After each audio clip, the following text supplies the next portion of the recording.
Previously on Unscripted. Did I like the show? Yes. You need to go in being prepared on I'm TV. assuming you didn't watch this with your kids. No, I watched it with my wife, and even that's uncomfortable. You're listening to Unscripted with Skip Sherman and Josh Obadia. Okay, Skip, so today we're going to talk about Springsteen, Deliver Me From Nowhere. But before we get to that, I know that I had promised that I would tell you something that bugs me every episode. We're gonna pause that for a moment because something happened to me a few days ago that I think you'll be interested to hear, and the listeners will be interested to hear as well. And it may qualify as what bugs me. You'll determine that at the end if you want. You texted me yesterday saying, I know exactly how I'm starting the show. I'm like, oh, this is huge, right? Like, because it's not often that you'd say that. I mean, even like if we want to pull back the curtain of the show, like sometimes 5 minutes before we record, you're like, I'm not sure how I'm going to start. I got to figure out what I'm going to do. So let's hear it. I can't wait. Let's hear what's going on. So just so everyone's aware, we're recording this on Monday, March 16th, and this Thursday, the NCAA basketball tournament begins.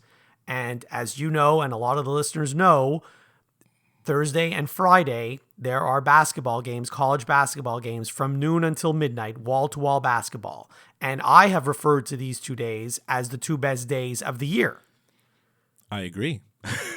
they are great. They are great days. There you go. So I don't leave anything to chance. I know when these 2 days are happening, months in advance, and I make sure that my calendar is clear so that I can watch as much as I want to watch. In fact, there have been times where I've actually physically gone to some games with you and with other friends of mine. Of course, I asked weeks ago to have this entire week off from work so that I don't have to worry about anything. You're not working this whole week. I'm not working this whole week. That's great. It is great. So everything was planned and everything was beautiful until I received this letter in the mail, snail mail, last week. This doesn't sound good. You can't see it, but this is a summons. I have to appear in court because I may be asked to be on a jury. Again? Again. Yes, thank you for remembering. Again. But you went last time and the judge told you that you'd never have to come back. No? They didn't say never. They said you might have to come back in 2 years. And it has been more than 2 years since the last time I went. There goes March Madness. You're going to be there all day. Well, hold on. I might be there more than a whole day. It could be 5 days, it says. Okay, this certainly is a what bugs me. But it's kind of Lowen's fault. So let's continue. But there's more to the story. So as soon as I got the letter and as soon as I read the top, I knew exactly what it was. And I put my head in my hands and I'm like, oh no, this is terrible. This is so bad. And then I continued to read it. Now, the only saving grace is I don't have to be there until next week. Oh, okay. So next week, as you know, by that point, there will only be 16 teams left in the tournament and there won't be any day games. And so my March Madness viewing will not be impacted by the jury duty. Okay, fair enough. Thank God for that. Thank God for that. Now, there's still more to the story. We have sort of an administrator in our department. Anytime you need time off or you want to take vacation or whatever, you have to let him know. Yeah. So for something like this, I'm not going to be in the office. I have to let him know. Right. So I sent him an email. I said, hey, I just got a letter in the mail. They're asking me to go for jury duty on this date and this time and whatever. He writes back to me, I got the same letter. I'll see you there. That's crazy. That's absolutely crazy. What are the chances that two people who work 10 feet away from each other are both called to the same jury duty? That's so good. I love that so much. It's so good. But you can't even make this stuff up. You can't. That's crazy. I love it.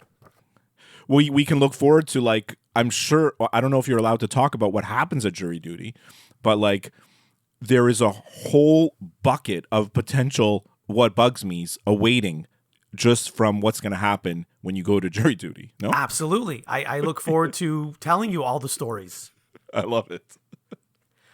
So now that we've got that out of the way, do we have any listener mail?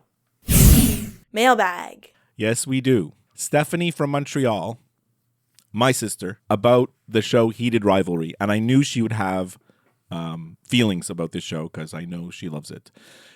She said, loved it. The thing is, all women seem to love this show. And I think that there's truth in that. It's the journey from the first meeting till the end, how the real relationship grows to. They click so perfectly, unperfectly. They're both so cute and funny. I wasn't expecting to feel the way I did as the show progressed towards the end, but I loved it.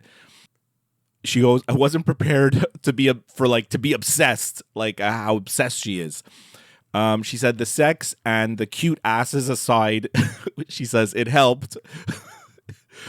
And she said the music is also great. Listen to the soundtrack. I guess I should try the soundtrack, but I didn't. Actually, some of the music is really good. I agree. I didn't really pay attention to much of the music in the show. There is the one song I think that got really popular. The song when they're in the club, like dancing, and I don't remember that, but there's a Wet Leg song which I really like. Okay, maybe I'll check it out. Anyways, that's all we have for Heated Rivalry. Although I did have some really great conversations in person with a lot of people about the show Heated Rivalry, like in the last, like since we recorded. And it's interesting about like who says they would see it and who doesn't want to watch it, and people are just like, and it's truth about the women that love it. Like it's mostly men that are just like, it's heterosexual men that just don't want to watch it. They're a bit freaked out by the whole thing, but I'm like, come on, guys, it's a show. You could watch this. It's okay. It's okay. I still don't know if friend of the show Sean has watched the show. No, he has. I texted him about it. Oh, he has? Okay, I thought only his husband did. No, he has, and his husband has, and they both love it, and especially his husband, he says is obsessed with it. But yes, Sean has watched it. Okay. Okay, we'll be right back after this to talk about Springsteen, Deliver Me From Nowhere. You're listening to Unscripted. Are you taking a month-long vacation in the stratosphere and you know how hard it is to hold your breath? Are you the cosmic kid in full costume dress? You've got a nice little place in the podcast universe with Set Listing Bruce. Set Listing Bruce is your podcast for all things Bruce Springsteen fandom. We discuss his music, we talk about his tour, and we also talk to fans of other musicians and share their story of their passion, their fandom, and the way that their favorite artist music makes them feel. Set Listing Bruce, a Bruce Springsteen fan podcast, is available wherever you find podcasts. Remember, there is magic in the night. And now, back to Unscripted. Okay, Skip, we're back. So we're going to talk about Springsteen, Deliver Me From Nowhere. It was in theaters last winter, like a winter ago. It's directed by Scott Cooper, and it's based on a book by Warren Zanes. Stars Jeremy Allen White as Bruce Springsteen and Jeremy Strong as his manager, John Landau. I saw this in the movie theater. I mean, I did. We talked about it. It was weird going in the movie theater because it didn't do well in the box office. There was only like 5-6 other people in the theater when I went. Maybe Oh, 10. really? Well, I don't think it's not the type of. Well, I'm going to get to it like later, but it's not the type of movie that I think was ever going to be like a huge box office hit. Like, didn't seem to be made that way. I don't have hardly any notes. Like, honestly, I don't have a lot of notes because I've seen the movie twice and I read the book, right? I know it inside out. I know more than what the movie shows. I know like things that they didn't show, that they did show, things in the movie that are not real, that are made up, things that are real, things that I liked and didn't liked. I mean, obviously, overall, I did really, really enjoy this movie. It really made me feel pretty strongly. Like it had like a lot of emotion in it for me. but let's hear what you thought. Like, I don't know, do you have a lot of notes? Because I was thinking maybe like you'd go over it and I'd kind of answer your questions. Okay, well, I do have some notes. I didn't watch it at the theater. I watched it online, I guess you would say, just a few weeks ago. So it's very fresh in my mind, which is good, I guess. So I don't know if this is fortunate or unfortunate, but I had heard a lot about the movie before I saw it, from you and people on the radio and stuff like that. So I sort of knew what to expect going in. So I knew it wasn't going to be like the Bob Dylan movie, A Complete Unknown. That movie, of course, if you like Bob Dylan's music, there's a lot of clips of songs in there. And so if all you cared about was hearing the songs, that was a good movie. If you wanted to hear Bruce Springsteen songs, this wasn't necessarily the movie for you. I mean, yes, Correct. You did hear clips of Springsteen songs, but it wasn't as much as the Bob Dylan movie. The other thing, and it's also not like the other biopics, like, for example, like the Queen one, where it's more or less chronicling, like the Queen movie more or less chronicles their whole career, like from when the band formed up until Live Aid, like, which is just a few years before Freddie Mercury passed away. So like, it's not this either. This is like a specific, like, this movie takes place over a specific like less than a 18 year, months or something. Not even. I mean, yeah, like it's longer when they show you the end, but like most of it is just like that one little stretch of time where he's in the home in New Jersey writing the album, right? The other thing that I said to myself after watching the movie is that this could have been a regular movie about a regular person. It didn't have to be about a famous person. I mean, it was, but the story was a good story. So even if it wasn't Bruce Springsteen, if it was Joe Schmo, like, it was a good movie. Yeah. I'm glad you like that. I'm glad you said that. Yeah. Yeah. So it could have been that. There was a lot of things in the movie, because I'm not as big a Bruce Springsteen fan as you, and there were a lot of things in the movie that I didn't even know, I didn't know about John Landau. Obviously, he's a huge person in Bruce Springsteen's life. He was basically the buffer between like the record company and Bruce, and so Bruce didn't have to deal with all the politics and stuff like that. Bruce would just say to his buddy, and I assume they're buddies, look, this is what I want to do, and this is what I want to do. So tell them, because I don't want to get into a whole thing about it. No, so John Landau would go to the record company and say, this is what he wants to do. Basically, take it or leave it. And, if you're a new artist that no one's ever heard of, the record company's just going to brush you aside and say no. But because it was Bruce Springsteen, the record company allowed him, I don't know if allowed is the right word, to release this album called Nebraska, which, as you've alluded to in the past, it's not exactly top 40 music that you'll hear on the radio. But the interesting thing about what you're saying is, like, at that time in '82, Born in the USA wasn't out yet. Springsteen wasn't this mega star. He was big, obviously, like, he was on the cover of Time magazine and Life magazine the same day, and Born, like, he had like some hits and he was successful, and they like he alludes to John Landau in the movie, like, they want to be in the business of Bruce Springsteen, right? Like, if you want to be in the business of Bruce Springsteen, then you're going to support what we're going to do. So it's interesting, like, that is true. So like, I really feel like the movie is really about the friendship. Like, a big part of the movie is about their friendship. But do you know, like, the backstory of John Landau or not really at all? I don't actually know. I did Google him and I read a little bit about him, but I don't know the backstory. John Landau was a writer for Rolling Stone magazine. Okay. And famously wrote an article after seeing a Bruce Springsteen concert in like 1975 saying, I've seen the future of rock and roll and it's Bruce Springsteen. I've heard that quote. I didn't know that it was him that said it. So he quit his job at Rolling Stone and became Bruce Springsteen's manager. And so he's been his manager since 75, since like the Born to Run album all the way up till now. Like, still current. That's impressive. You don't hear about work relationships that last that long, or really any relationship that lasts that long. That's right. And when you see like how it is in the movie, I feel like that's the reason why they're a team, and Bruce Springsteen respects the fact that he's his team, I mean, and John Landau's done other things. Like, he doesn't only work for Bruce Springsteen. Oh, no, that's right. He's done a bunch of other stuff. So yeah. So just the movie was educational for me, which is good. And so after watching it, and anytime I watch a movie like this, I always want to know, how accurate is this movie compared to real life? Because there's always, Hollywood always likes to embellish and whatever. So there is a lot of Hollywood. There is a lot of Hollywood stuff in the movie. Like there's some stuff that's not true, but I'll let you continue. So I Googled that as well, and I found a good article, funny enough, on Rolling Stone website. And it takes you through like each thing. For example, did Springsteen actually play unannounced shows at the Stone Pony in 1982? And the answer is yes, he actually did.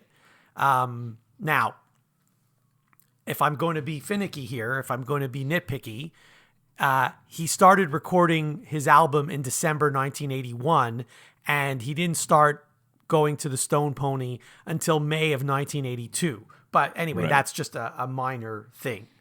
Then another thing I wanted to know, did he meet the little sister of a former high school classmate outside the Pony and begin a relationship with her? So the answer is no to that one.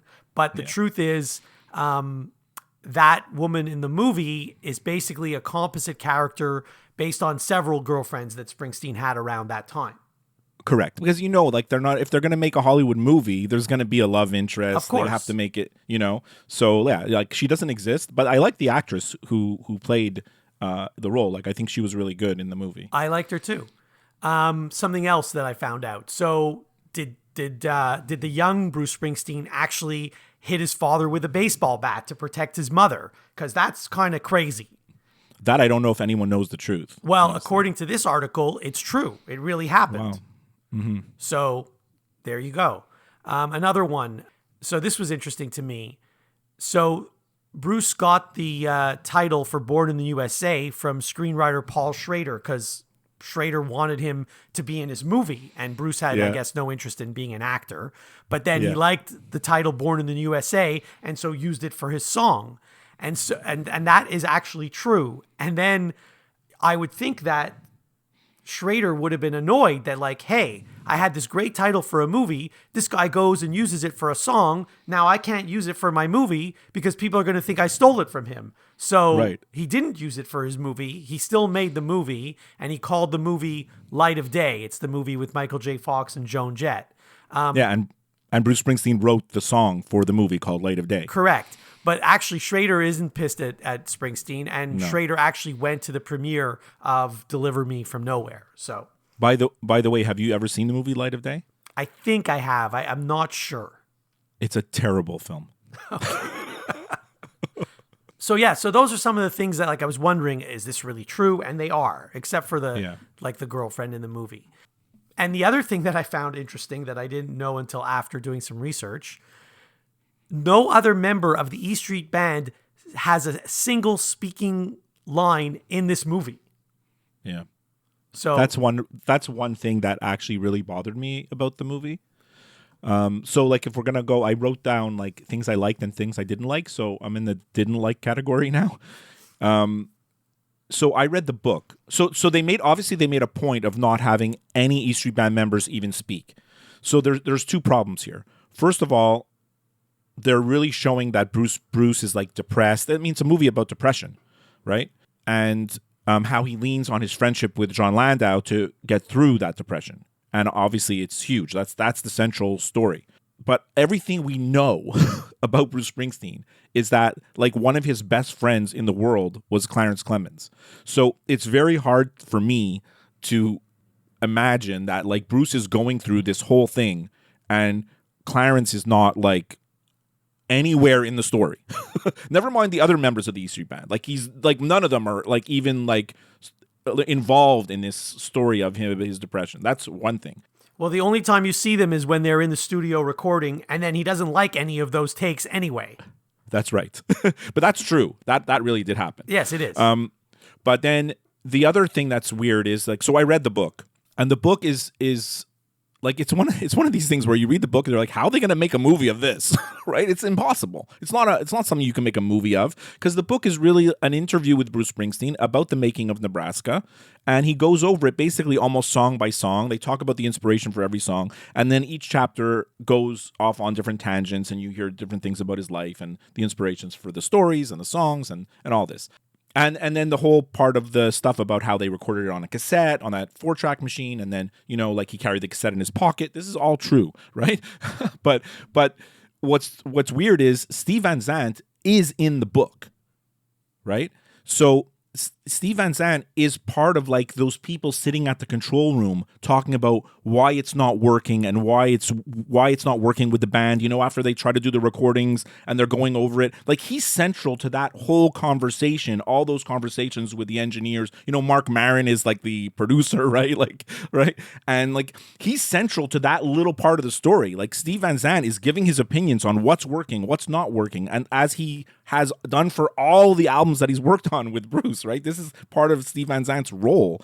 And, there's in the book, they talk about how there's different accounts about, in the movie, they show you that like Bruce is like, I want to take exactly what's on the cassette and that's going to be the album, right? And it's clear that Bruce is the one that said that.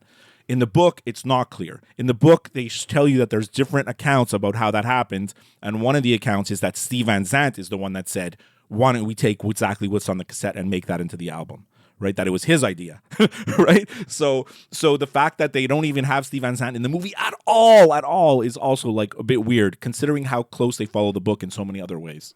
So let me ask you a question. So that album then, I don't own it. Yeah. I know you do. It's just Bruce Springsteen. It's not Bruce Springsteen and the E Street Band. No, it's just Bruce Springsteen. Yeah. Okay. In fact, if you look it up on like wherever, how you look it up, and you look at the credits, and they make a point of showing this telling you this in the book, there are no producer credits. There's no producer, there's no engineer, there's no nothing. It's just him. There's one credit. One person gets a production credit. It's the guy who was setting up the equipment in his bedroom. That's hilarious. Who was basically a roadie. Like, this guy wasn't a producer. It was not a musical engineer, nothing. He's like a roadie. He's like, hey, can you go pick up this thing at Radio Shack for me and set it up for me? That's what the guy's job was, right? And he wasn't when he was setting it up. I thought he wasn't even sure like how to plug it in and stuff, right? I don't think he was, honestly. So that guy's central in the book also, but like, he's the only person that has any kind of credit on the album other than Bruce himself. And then Bruce actually, like, well, I mean, there's no other instruments. Like, everything is just him and his guitar, and anything they added in, he did it himself in that bedroom in the house in New Jersey. Right. Yeah, so it's interesting because in this same article that I found out all this stuff, it mentions that during the whole production of the movie, Bruce Springsteen was there. Yeah. I'm pretty sure Bob Dylan wasn't there when they were producing his movie. And so Springsteen had influence on how the movie was made. Yeah, absolutely. And that's interesting for a couple of scenes, right? Because there's the scene at the end of the movie. He goes and he sees his father in the dressing room, and then he sits on his father's lap. This is like to me, it was just weird, right? To like about that.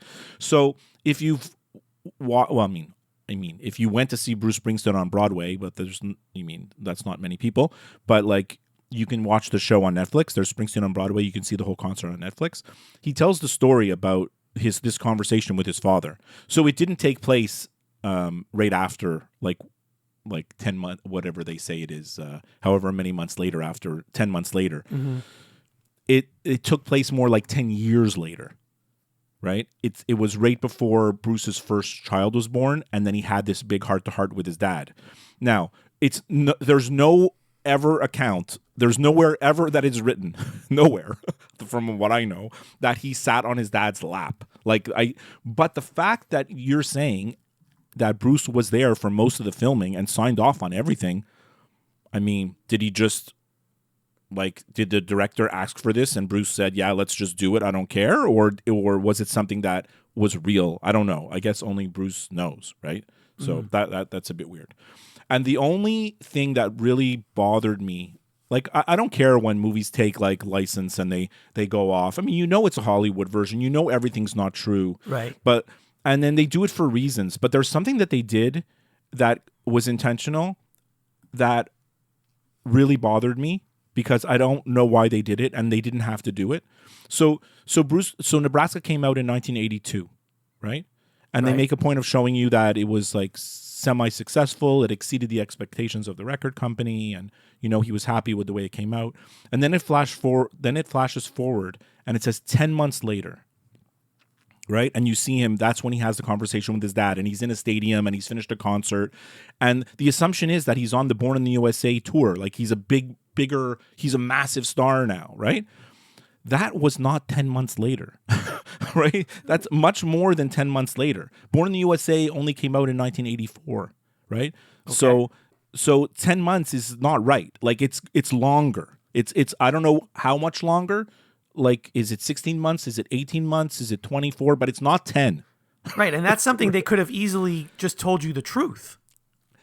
Yeah, that's really something that I just... in the back of my mind, it's like, I don't know why they did that. Like, I guess I don't know why they did that. And then I've heard people say, oh, it's to show his journey with the therapist and how he was getting better and it took 10 months. But like, yeah, okay, you could have said it took 10 months, but he wasn't on the Born in the USA tour 10 months later. He wasn't, So that's the one thing that I didn't like. But like, now I'm going to tell you what I did like, because we've gone over the negatives. So let me just tell you one thing that I liked. And again, Yeah. I don't know how accurate it is because I think this actually happened when he drove from New Jersey to California with his buddy. His buddy drives him there.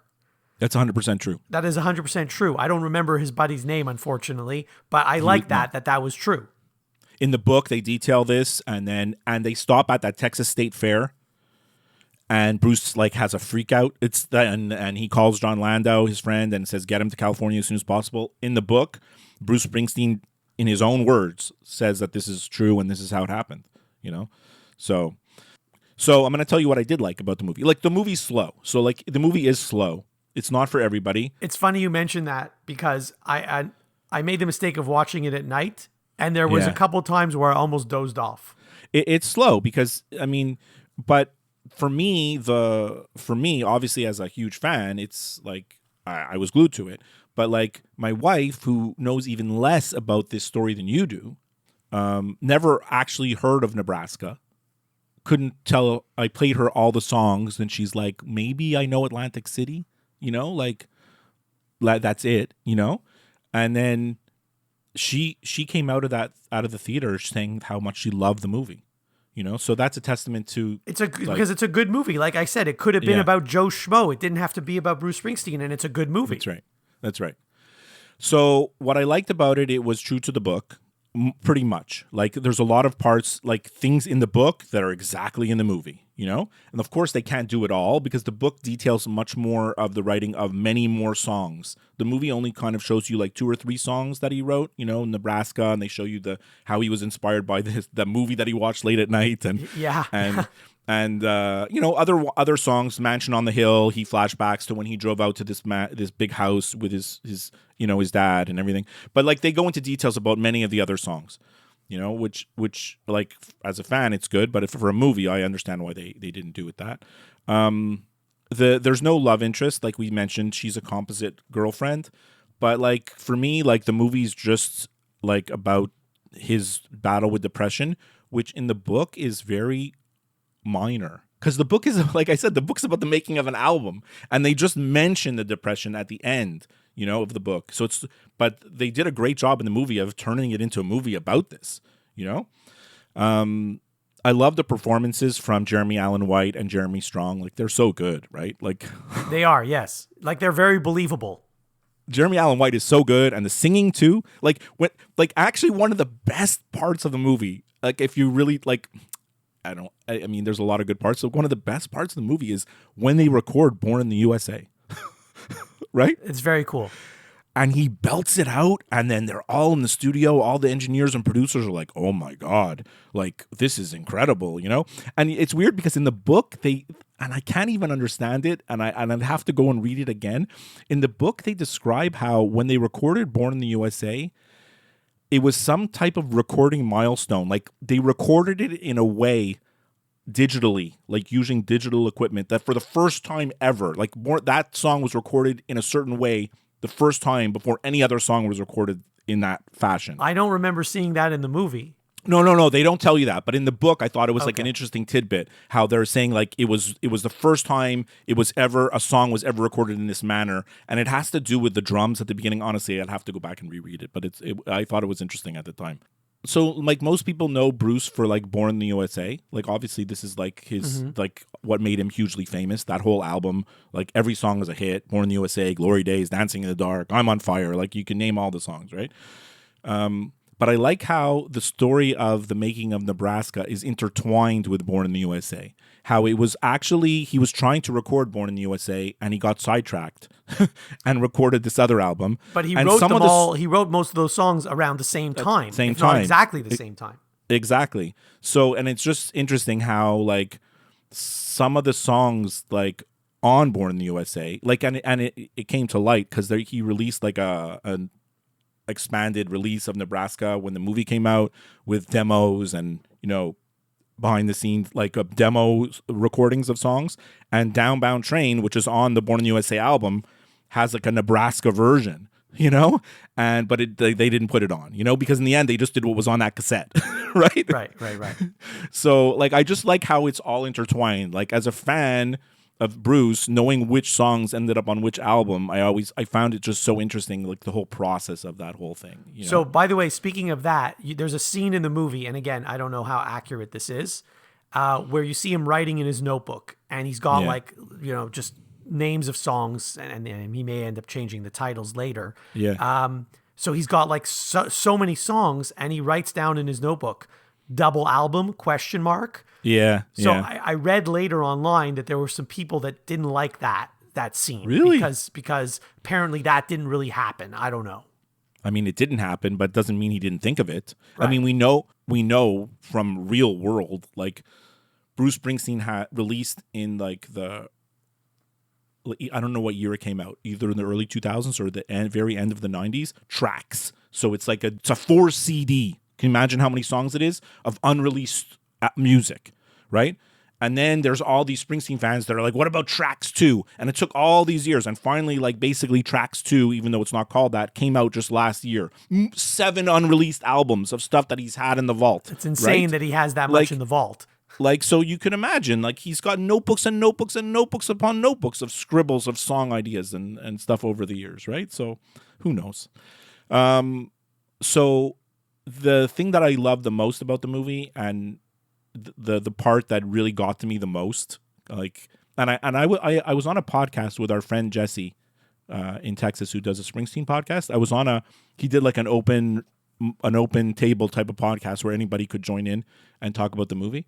And like I said, like a movie is supposed to make you feel something. Like that's a good movie. Do you feel something? Like, does it bring out any feelings? Joy, sadness, happiness, whatever it's going to make you feel. And this movie really made me feel. And the scene that really got me was when he goes to the therapist's office. Finally, he's in California, and then Landau sets him up with a therapist, and he goes to the therapist's office, and the therapist asks him, like, why did you come here? And then he just cries. And that is word for word from the book, from Bruce's own words, like in the interview. That's exactly what happened. And like for me, that scene is just so incredible. So much so, Josh, that scene in that the movie was over. We're in the movie theater. The movie's over. And I say there's maybe 10 other people in the theater. And I'm sitting in my seats and these 2 women walk past and we make eye contact. And then she's like, did you like the movie? And I said, yeah, I really, really liked it. She said, I thought I was okay, whatever. And then I start telling her about the book and everything. And then like she's a total stranger. Like I have only thing I have in common is I'm assuming she likes Bruce Springsteen because she's in the movie theater, right? And I start telling her about the scene in the therapist's office about how it's right out of the book. And I spontaneously started crying. And she didn't know how to react. My wife was next to me looking at me like, oh my God, is he okay? And she was just like she was like, oh my God, thank you so much for talking to me. She thought like I was having some kind of breakdown. But like that's what happened. You know, that was the power of this movie for me. So you're saying that when you go to a movie, you want to feel something. The Yeah. other thing that happens sometimes when you go to a movie, you learn something. Yeah, 100%. I And love so, it. as I mentioned earlier, there was a lot that I didn't know going into this that I learned. So for me, it was educational, and that's part of the reason why I liked it. Well, I love movies based on history. My kids always know that, and my wife knows that. Anything like about based on a true story, or if it's really a true story, I love that stuff because then I dive in and I go on Wikipedia, I go on the internet, you learn more about what really happened, what didn't happen. It's a bit of an obsession. So I think you did that for this, which is kind of cool. So like, let me just say, like, it's on Disney Plus now, I think, right? Or maybe Hulu. I don't remember where I watched it, but I watched it somewhere. Yeah, I think it's on Disney Plus. So, I mean, I would recommend if you didn't go see it in the theater, you didn't want to fork over the money, you didn't seem interesting enough to you to go see it in the theater, I would still recommend for people to go watch this on streaming and like you said, either learn about the making of this album that you've never heard of or watching a really famous person like go through a battle with depression. Like, I think either way or both, I think it's still a great movie. One scene I did like, I forgot to mention, is when he's at the library looking through microfiche. That's great. I love that. It reminded me of when I was in high school. 100%. Like, there was no internet. You wanted to look up stuff, you went on these weird microfiche to look up old articles. That's straight out of like, people watch that are like, what is he doing? Yeah. Yeah. Like, do your kids know what that is? I doubt it. Okay, we'll be right back after this with some final thoughts. You're listening to Unscripted. Hey everyone, Skip here. I'm really excited to invite all of you to follow my new account at Skip Cooks on Instagram and TikTok. I'll be sharing my love of cooking with recipes in the form of 1-minute music videos, all set to some of my favorite songs. Don't miss out, follow me, and let's have some fun in the kitchen. Unscripted with Skip and Josh is available wherever you listen to podcasts. If you listen to the show through Apple Podcasts, please leave a review. To interact with the show, send an email to skipandjoshshow@gmail.com. Follow the show on Twitter and go to Facebook to like the show page. And now, some final thoughts from the guys. So as you know, I told you I have a huge final thoughts list. And the list got longer this week. Like, I added 3 things to the final thoughts list since we spoke last time, and I had to reorder them and figure out what I was going to talk about today. I love it. But the number one thing, and I'm sure you want to talk about this, is daylight savings time. Oh, talk about something that bugs me. Wow. Okay, so as you know, British Columbia moved their clocks forward last week for the last time. That's it. They're done. The Premier of British Columbia announced British Columbians are moving their clocks forward, and this is it. We're never changing our clocks again. And I'm like, wow, this guy is really like going for it, right? Like, BC is like going to be like, are they trying to like influence the rest of the country, influence certain states? Because they're in a weird situation now, right? Like, they are not aligned with their neighbors, you know? Like people live 5 minutes from the American border in British Columbia. People go to northern Washington state every single day. And now that's an hour difference for half the year. Like, that's so like, oh my God. I was like, but I give them a lot of credit because I really think it's going to influence the rest of the country to just do the same thing. I think it's inevitable. I'm so glad you mentioned this. This, by the way, it reminds me a little bit of, I had said to you, 10, 20 years ago, that I wanted a cashless society. Yeah. And at the time, the first time I said it, you probably thought I was drunk. But but we are slowly moving towards that. We're pretty much in it. Right. Yeah. Well, at least we don't have pennies anymore, but whatever. But let's get back to the time zone thing. So, More pennies. So I love that they said this. I love that British Columbia said this. And yes, it's going to be a problem because the state below them has not done this. So it's going to be confusing. Now, I want Ontario and Quebec to follow suit. But Ontario and Quebec will not do this until the state of New York does this.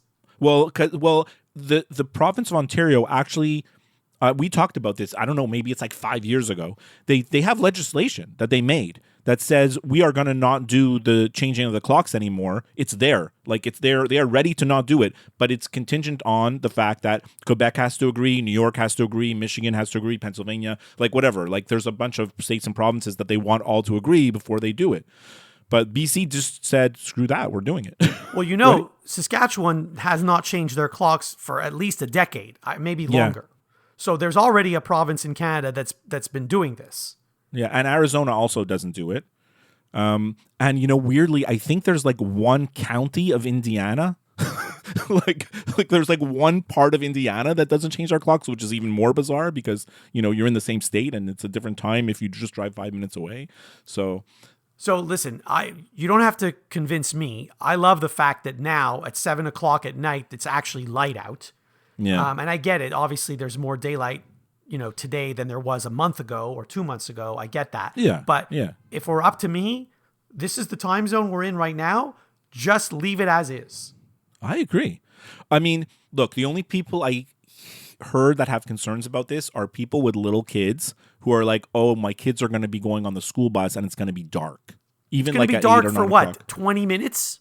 I know, but then the counter to that is when they get on the school bus to go home from school at 4:30, It won't be it's dark. I know, exactly. Now it is sometimes. In the winter, it starts getting dark super early here.